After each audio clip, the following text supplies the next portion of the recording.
बिस्मिल्लाहिर्रहमानिर्रहीम। अस्सलामुअलैकुम।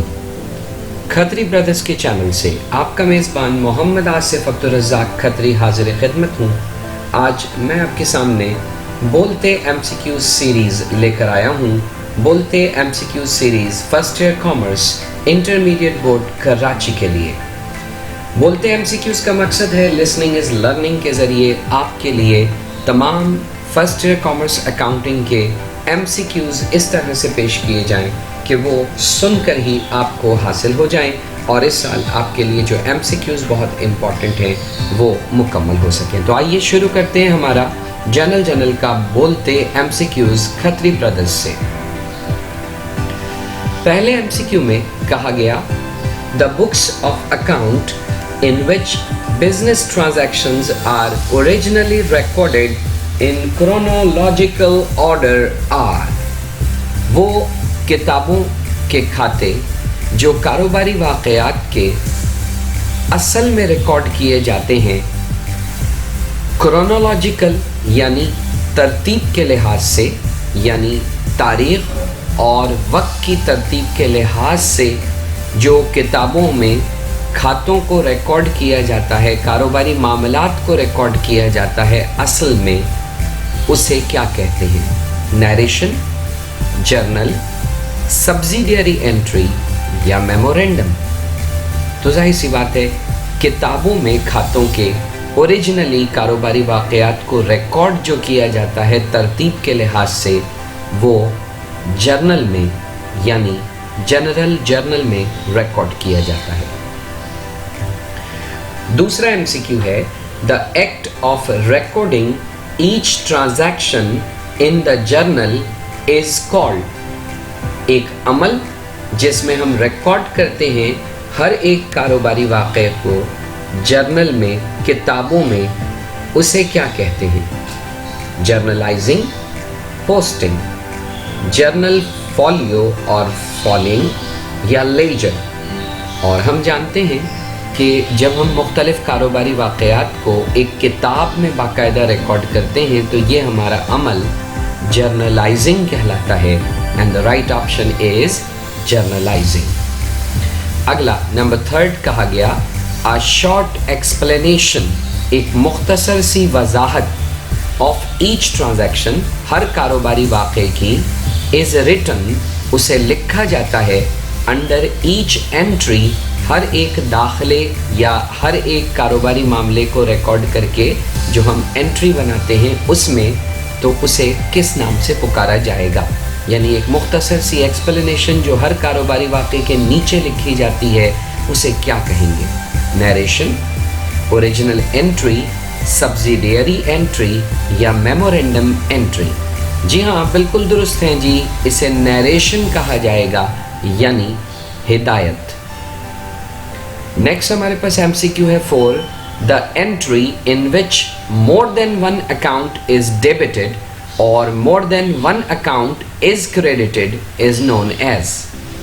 वो एंट्रीज, वो दाखिले जो ऐसे किए जाएं, एंट्रीज ऐसी बनाई जाएं जिसमें एक से ज़्यादा अकाउंट डेबिट हो जाएं या एक से ज़्यादा अकाउंट को हम क्रेडिट कर दें, तो उसे कौन सी एंट्री कहा जाएगा? Single entry, compound entry, memorandum entry या नन ऑफ दी अबव? याद रखिएगा कि जब हम जनरल में किसी वाक़े को रिकॉर्ड करते हैं तो ये डबल एंट्री कंसेप्ट के तहत होता है, लिहाजा एटलीस्ट कम से कम 2 अकाउंट इन्वॉल्व होते हैं, एक अकाउंट डेबिट और एक अकाउंट क्रेडिट होता है, उसे सिंपल एंट्री कहा जाएगा। लेकिन कभी भी कोई ऐसा वाक़या होगा जिसमें एक से ज़्यादा डेबिट हो गए और क्रेडिट एक हुआ, या एक से ज़्यादा क्रेडिट हो गए, डेबिट एक हुआ, ऐसी एंट्रीज़ को हम कंपाउंड एंट्री कहते हैं, यानी एक से ज़्यादा अकाउंट डेबिट या एक से ज़्यादा अकाउंट क्रेडिट हो जाए तो इसे हम कहेंगे कंपाउंड एंट्री। नंबर 5 में कहा गया when goods are given away as charity, जब माल को खैरात के तौर पर दिया जाता है या फ्री सैंपल के तौर पर दिया जाता है तो परचेजेस अकाउंट क्या होगा? डेबिट, क्रेडिट या रिकॉर्ड होगा बैलेंस शीट में? तो याद रखिएगा कि जब आप माल को खैरात के तौर पर देते हैं, सैंपल के तौर पर देते हैं, तो माल आपके कारोबार में आता है तो आप उसे परचेजेस नाम के खर्चे में रिकॉर्ड करते हैं। जब यही माल आप दे देंगे तो आपके कारोबार से परचेजेस नाम का अकाउंट जाएगा, आप परचेजेस अकाउंट को क्रेडिट कर देंगे, यानी अपने खर्चे को क्रेडिट करके घटा देंगे, कम कर देंगे। याद रहे कि इस एमसीक्यू में परचेजेस की जगह लफ्ज़ मर्चेंडाइज इन्वेंट्री भी इस्तेमाल हो सकता है, यानी ये एमसीक्यू इस तरह भी पूछा जा सकता है कि when goods are given away as charity और free sample the merchandise inventory account should be, तो वो भी यही होगा कि merchandise inventory as an asset आता है तो डेबिट और जाएगा तो हम उसे क्रेडिट कर देंगे। अगला MCQ, when goods are lost by fire, जब माल आग लगने से ज़ाया हो जाता है, और बाय थेफ्ट, चोरी होने की वजह से नुकसान हो जाता है, और एन एक्सीडेंट, और हादसा होने की वजह से जो है माल का नुकसान हो जाता है, परचेजेस अकाउंट को क्या किया जाना चाहिए? क्रेडिट, डेबिट या बोथ ऑफ दीज, इन दोनों ही को, या नन ऑफ दी अबव, इनमें से कोई नहीं। तो जब माल का नुकसान आग लगने से, चोरी होने से या हादसा होने से होता है तो ऐसी सूरत में परचेजेस अकाउंट क्या होगा? तो याद रखिए, loss by fire, loss by theft, loss by accident इसे एक्सपेंस के तौर पर हम जर्नल एंट्री में डेबिट कर देते हैं, और इससे जो माल जाता है उस माल को परचेजेस अकाउंट को क्रेडिट कर देते हैं या मर्चेंडाइज इन्वेंट्री को क्रेडिट कर देते हैं, तो यहाँ भी परचेजेस अकाउंट क्या होगा? क्रेडिट हो जाएगा। डेबिट सिग्निफाइज, डेबिट तकमील करता है, पूरा करता है किस बयान को, किस स्टेटमेंट को? इंक्रीज इन एसेट अकाउंट, यानी जब एसेट अकाउंट बढ़ता है तो हम उसे डेबिट करते हैं, और डिक्रीज इन लाइबिलिटी, लाइबिलिटी घटती है, कम होती है तो हम उसे डेबिट करते हैं। बी है कि इंक्रीज इन लाइबिलिटीज अकाउंट, बढ़ जाता है जब लाइबिलिटी का अकाउंट तो हम डेबिट करते हैं उसे, और डिक्रीज इन एक्सपेंस अकाउंट या एक्सपेंस खर्चा कम हो जाता है तो हम डेबिट करते हैं उसे। सी स्टेटमेंट कह रहा है कि increase in assets account, asset account में इजाफा होता है, डिक्रीज इन एक्सपेंस अकाउंट होता है तब हम उसे डेबिट करते हैं, या इंक्रीज इनकम अकाउंट में होता है और डिक्रीज एक्सपेंस अकाउंट में होता है तो हम उसे डेबिट करते हैं। तो जो सही हमें नज़र आ रहा है वो यकीनी तौर पर ए ऑप्शन है। ए इसलिए क्योंकि इंक्रीज एसेट अकाउंट में होगा, एसेट बढ़ेगा तो हम एसेट को आते हुए दिखाने के लिए बढ़ाते हुए डेबिट कर देंगे, और इसी तरह लाइबिलिटी डिक्रीज होगी, कम होगी तो हम उसे डेबिट कर देंगे, तो ए ऑप्शन दुरुस्त है। जैसे ये ऑप्शन आपको दिया गया, जैसे ये आपको एमसीक्यू दिया गया, इस तरह वो कोई भी और अकाउंट के मुतालिक इसी तरह से आपको दे सकता है, जिसमें आपको rules of debit and credit याद रखने पड़ेंगे। जैसा कि आप जानते हैं कि rules of debit and credit कहते हैं कि एसेट्स और एक्सपेंसेस आते हैं, बढ़ते हैं तो डेबिट, कम होंगे तो हम उन्हें कर देंगे क्रेडिट। लाइबिलिटीज़, इनकम और ऑनर इक्विटी यानी कैपिटल, ये तीनों अकाउंट आते हैं, बढ़ते हैं तो हम उन्हें क्रेडिट करते हैं, और जब ये अकाउंट कम होते हैं तो हम उन्हें डेबिट करते हैं। यहाँ बढ़ाने के लिए इंक्रीज़ का अकाउंट यूज़ हो सकता है, इन्हांस का अकाउंट इस्तेमाल हो सकता है, और डिक्रीज़ या डायमिनाइज का अकाउंट यूज़ हो सकता है कमी को दिखाने के लिए। नेक्स्ट एमसीक्यू हमारे पास है 8, क्रेडिट सिग्निफाइज, क्रेडिट तकमील करता है, यानी क्रेडिट किस चीज़ को मुकम्मल कर रहा है? इंक्रीज इन लाइबिलिटीज़ अकाउंट और इनकम अकाउंट। तो हम जैसे जानते हैं लाइबिलिटी आती है, बढ़ती है तो क्रेडिट होती है, और इसी तरह इनकम अकाउंट भी आते हैं, बढ़ते हैं तो क्रेडिट होते हैं। तो पहला ऑप्शन ही हमें दुरुस्त नज़र आ रहा है। फिर भी हम दूसरे अकाउंट्स को भी कम से कम ऐसा ज़रूर होना चाहिए कि पेपर में आपको अपना पहला ही अकाउंट दुरुस्त महसूस हो, फिर भी आप ऐसा ज़रूर करेंगे कि अगले अकाउंट्स को भी पढ़ लेंगे, ताकि अगर उनमें कोई किसी किस्म का कोई डाउट क्रिएट आपके लिए हो रहा है या जल्दबाजी में आप उसे अटैम्प्ट कर रहे हैं तो ऐसा ना हो कि आप बकिया ऑप्शंस को पढ़ें ही नहीं। तो बकिया ऑप्शन भी पढ़ लेने चाहिए कि इंक्रीज इन एसेट्स अकाउंट, तो यहाँ खुद ही ये उलट हो गया कि एसेट अकाउंट में इंक्रीज़ होता है तो वो डेबिट होता है, जबकि हम पढ़ रहे हैं कि वो क्रेडिट है।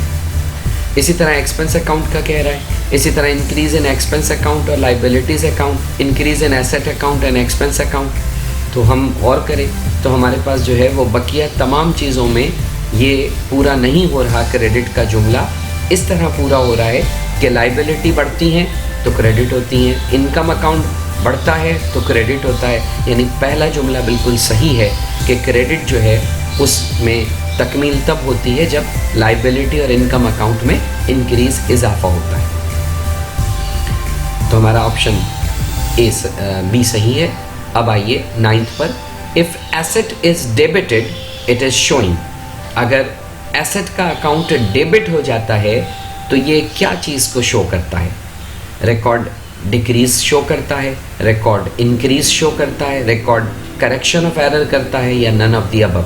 तो हम जानते हैं कि एसेट अगर डेबिट होगा तो एसेट बढ़ जाएगा मींस बी ऑप्शन, यानी रिकॉर्डिंग इंक्रीज, क्योंकि एसेट डेबिट होगा तो एसेट में इंक्रीज हो जाएगा, इजाफा हो जाएगा।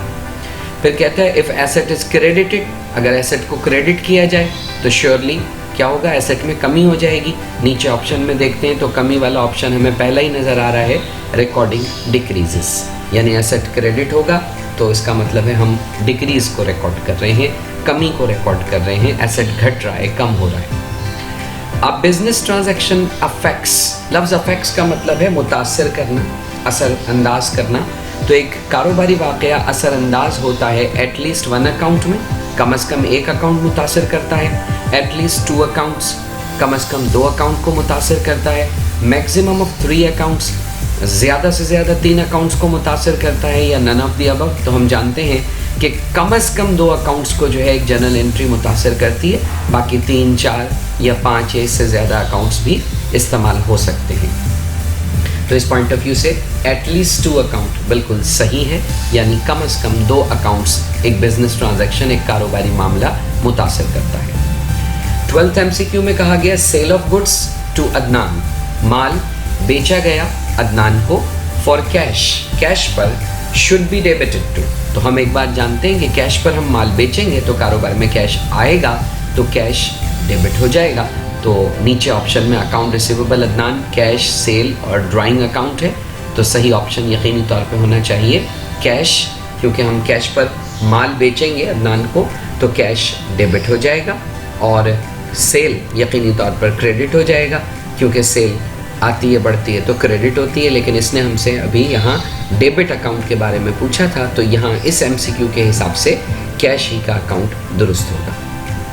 13 में कहता है अ पेमेंट ऑफ ₹500, एक पेमेंट हमने 500 रुपये की है अली सन्स को फॉर ब्रिंगिंग अ मशीन, एक मशीन हम लेकर आए हैं टू आवर फैक्ट्री, हमारी फैक्ट्री में, शुड बी डेबिटेड टू। तो आप जानते हैं अगर हम मशीन लेकर आते हैं 500 रुपये की तो इससे हमारे कारोबार में मशीन आएगा और कैश नाम का असेट जाएगा। अब वो हमसे पूछ रहा है कि आप डेबिट किसको करेंगे, तो यकीनी तौर पर मशीन ख़रीदने पर मशीन आएगी तो मशीन डेबिट होगी। नीचे देखें तो Ali sons machine account, cash account और कैरियज अकाउंट है, तो राइट आंसर है मशीन अकाउंट, यानी मशीन का अकाउंट हम डेबिट करेंगे जब हम मशीन को ख़रीदेंगे। नंबर 14 में कहता है a purchase of furniture for cash should be debited to. जब आप फर्नीचर को परचेज करेंगे कैश पर तो डेबिट किसे करेंगे? फर्नीचर ख़रीदने पर यकीनी तौर पर फर्नीचर आएगा, फर्नीचर एक एसेट आता है बढ़ता है तो डेबिट होता है। नीचे ऑप्शन में कैश, फर्नीचर, परचेज और फिक्सचर अकाउंट है, और यकीनी तौर पर आंसर होना चाहिए कि फर्नीचर अकाउंट जो डेबिट होगा। द रिटर्न ऑफ गुड्स, वापस किया गया माल, बाय अ कस्टमर, गाहक की जानिब से, शुड बी डेबिटेड टू। याद रखिए इस MCQ में बहुत इंपॉर्टेंट एक्सप्रेशन प्रेपोजिशन का है जिसमें वर्ड यूज हो रहा है by. The return of goods by a customer, यहाँ बाय या फ्रॉम का लफ्ज़ इस्तेमाल हो, इसका मतलब है कि गाहक से माल वापस हुआ, गाहक से माल वापस हो। कस्टमर, गाहक, वो शख्स जिसे हम माल बेचते हैं, जिसे हम माल बेचते हैं उससे माल वापस आने का मतलब है कि जो सेल किया था वो रिटर्न होकर वापस आ गया, इसलिए वो भी हमसे पूछ रहा है कि आप डेबिट किसको करेंगे, तो यकीनी तौर पर नीचे customer account, sales return, goods account और परचेजेस अकाउंट है, और राइट आंसर यकीनी तौर पर ये होना चाहिए कि बिका हुआ माल यानी सेल वापस आ गई तो सेल्स रिटर्न डेबिट होगा, यानी राइट आंसर है B, sales return account. Number 16 में कहा गया the cash discount allowed to a debtor slash account receivable, तो एक कैश डिस्काउंट जो जिसकी इजाज़त हम देते हैं हमारे डेटर मकरूज़ को, या जिसे अकाउंट रिसीवेबल भी कहा जाता है, जिससे पैसा वसूल करना है, उसमें हम क्रेडिट किसको करेंगे? तो कैश डिस्काउंट अगर हम किसी को देते हैं तो कैश आता है, सेल्स डिस्काउंट रिकॉर्ड होता है, और हम क्रेडिट कर देते हैं हमारे कस्टमर के अकाउंट को, अकाउंट रिसीवेबल को। तो नीचे ऑप्शन है sale discount, customer account, sales account या क्रेडिटर अकाउंट। तो उसने क्रेडिट होने का ही पूछा है, तो क्रेडिट यकीनी तौर पर कस्टमर का अकाउंट यानी अकाउंट रिसीवेबल होगा। राइट आंसर है बी, कस्टमर अकाउंट या अकाउंट रिसीवेबल। 17 में कहता है general journal is called. General journal को किस नाम से पुकारा जाता है? 3 कॉलम, 5 कॉलम, 6 कॉलम या 2 कॉलम? अब जब ये क्वेश्चन आपके सामने आता है या किसी भी और किताब के मुतालिक इस तरह का क्वेश्चन आता है, तो इस बात को समझ लीजिएगा कि अकाउंटिंग में जो मनी कॉलम होते हैं, यानी वो कॉलम जिनमें आप रुपए, रकमों को दर्ज करते हो, अमाउंट्स को लिखते हो, उन्हीं कॉलम को काउंट किया जाता है। जैसे कि आप जानते हैं जनरल जर्नल में date, particulars, posting reference, debit and credit, ये 5 कॉलम बन रहे होते हैं। लेकिन इनमें से जो कॉलम काउंट होते हैं वो सिर्फ रकम का इंदराज करने वाले कॉलम यानी डेबिट और क्रेडिट कॉलम जो है वो काउंट होते हैं। तो इसलिए जनरल जर्नल जो है वो दरअसल 2 कॉलम जनरल जर्नल होता है। नीचे ऑप्शन में हमारे पास 3, 5, 6 एंड 2 कॉलम है, और यकीनन राइट आंसर 2 कॉलम होगा, यानी डेबिट और क्रेडिट का जो मनी कॉलम होता है ये 2 कॉलम काउंट होते हैं, और इसलिए general journal 2 column general journal कहलाता है। General ledger 2 column general journal कहलाता है। कैश बुक आमतौर पे 3 कॉलम की बनती है। इस तरह हम मनी कॉलम्स को काउंट करते हैं। नंबर 18 में कहता है general journal is called book of prime entry, और जनरल जर्नल को बुक ऑफ प्राइम एंट्री कहते हैं, या इसे और क्या कहते हैं? इसे बुक ऑफ ओरिजिनल एंट्री कहते हैं, बुक ऑफ सेकेंडरी एंट्री कहते हैं, बुक ऑफ टाइम एंट्री कहते हैं, या बुक ऑफ टोटल एंट्री कहते हैं। तो इस बात को मद्देनज़र रखिए कि जनरल जर्नल बिल्कुल इब्तदाई पहली किताब हुआ करती है। इसमें हम बिल्कुल इब्तदा में चीज़ों को रिकॉर्ड करते हैं, तो इसलिए इसे बुक ऑफ प्राइम एंट्री और बुक ऑफ ओरिजिनल एंट्री के नाम से पुकारेंगे। यानी हम ओरिजिनली बिल्कुल इब्तदाई तौर पर वाक़यात को क्रोनोलॉजिकल ऑर्डर में यानी तरतीब के लिहाज से चीज़ों को बुक ऑफ ओरिजिनल एंट्री या book of prime entry general journal में रिकॉर्ड करते हैं। बहुत शुक्रिया जी, आज हमने जनरल जर्नल के कॉलम्स को और इनको डिस्कस किया।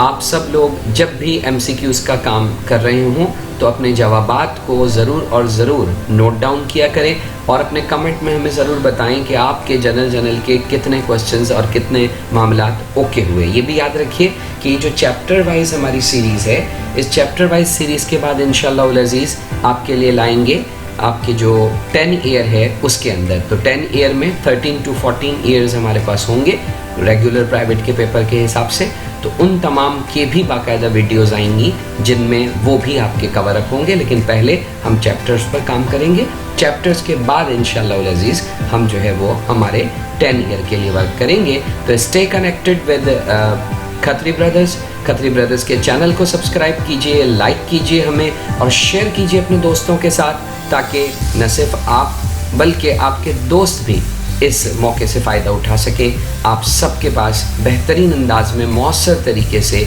MCQs पहुंच सकें और MCQs के मार्क्स आप बआसानी हासिल कर सकें। बहुत बहुत शुक्रिया, जज़ाकल्लाह, अल्लाह हाफ़िज़।